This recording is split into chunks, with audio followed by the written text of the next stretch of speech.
Chapter 18 Thinking Up the Final Adventure.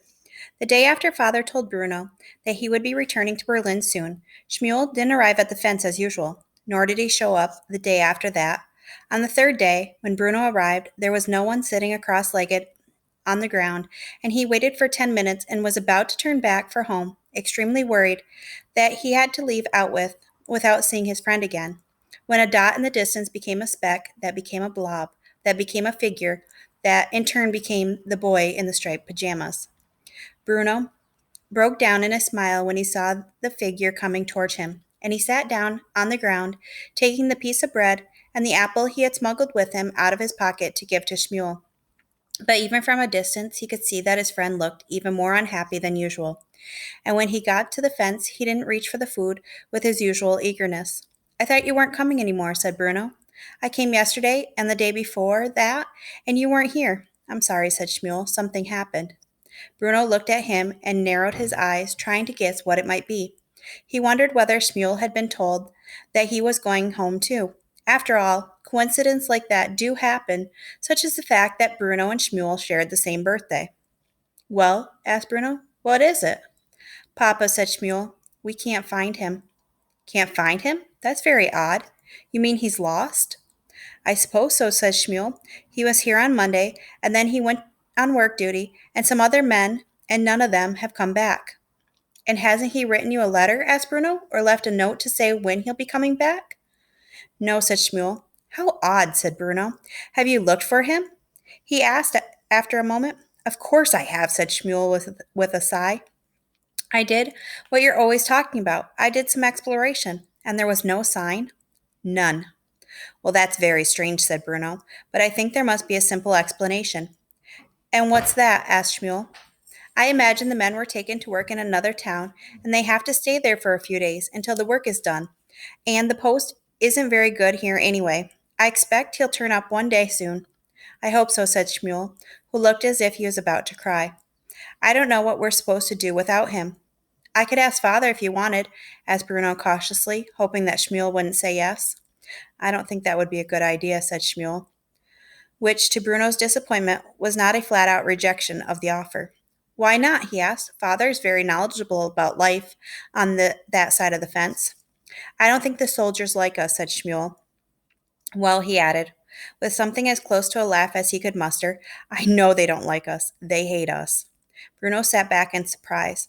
"I'm sure they don't hate you," he said. "They do," said Schmuel, leaning forward, his eyes narrowing and his lips curling and a little in anger. "But that's all right, because I hate them too." "I hate them," he repeated forcefully. "You don't hate Father, do you?" asked Bruno. Schmuel bit his lip and said nothing.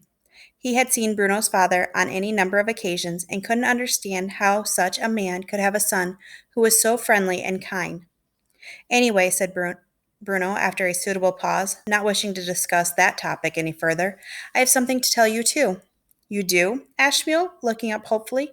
"Yes, I'm going back to Berlin." Schmuel's mouth dropped open in surprise. "When?" he asked, his voice catching slightly in his throat as he did so. "Well, this is Thursday," said Bruno, "and we're leaving on Saturday, after lunch." "But for how long?" asked Schmuel. "I think it's forever," said Bruno. "Mother doesn't like it at Outwith. She says it's no place to bring up two children. So Father is staying here to work because the Fury has big things in mind for him, but the rest of us are going home." He said the word home despite the fact that he wasn't sure where home was anymore. "So I won't see you again?" asked Schmuel. "Well, someday, yes. You could come on holiday to Berlin. You can't stay here forever after all, can you?" Schmuel shook his head. "I suppose not," he said sadly. "I wouldn't have anyone to talk to any more when you're gone," he added. "No," said Bruno. He wanted to add the words, "I'll miss you too, Schmuel," to the sentence, but found that he was a little embarrassed to say them. "So tomorrow will be the last time we see each other until then," he continued. "We'll have to say our goodbyes then. I'll try to bring you an extra special treat." Schmuel nodded, but couldn't find any words to express his sorrow. "I wish we'd go to play together," said Bruno after a long pause. "Just once, just to remember." "So do I," said Schmuel. "We've been talking to each other for more than a year, and we never got to play once. And you know what else?" he added. All this time I've been watching where you live from my bedroom window, and I've never seen for myself what it's like. You wouldn't like it, said Shmuel. Yours is much nicer, he added. I'd still like to have seen it, said Bruno. Shmuel thought for a moment and then reached down and put his hand under the fence and lifted it a little to the height where a small boy, perhaps the size and shape of Bruno, could fit underneath. Well, said Shmuel, why don't you then? Bruno blinked and thought about it. I don't think I'd be allowed, he said doubtfully. Well, you're probably not allowed to come here and talk to me every day either, said Shmuel. But you do it, don't you? But if I was caught, I'd be in trouble, said Bruno, who was sure mother and father would not approve. That's true, said Shmuel, lowering the fence again and looking at the ground with tears in his eyes. I suppose I'll see you tomorrow to say goodbye then. Neither boy said anything for a moment. Suddenly, Bruno had a brainwave. Unless, he began, thinking about it for a moment and allowing a plan to hatch in his head. He reached a hand up to his head and felt where his hair used to be, but was now just stubble that hadn't fully grown back. Don't you remember that you said I look like you? He asked Shmuel, since I had my head shaved. Only fatter, conceded Shmuel. Well, if that's the case, said Bruno, if I had a pair of striped pajamas too, then I could come over on a visit and no one would be any the wiser. Shmuel's face brightened up and broke into a wide smile. Do you think so? He asked. Would you do it? Of course, said Bruno.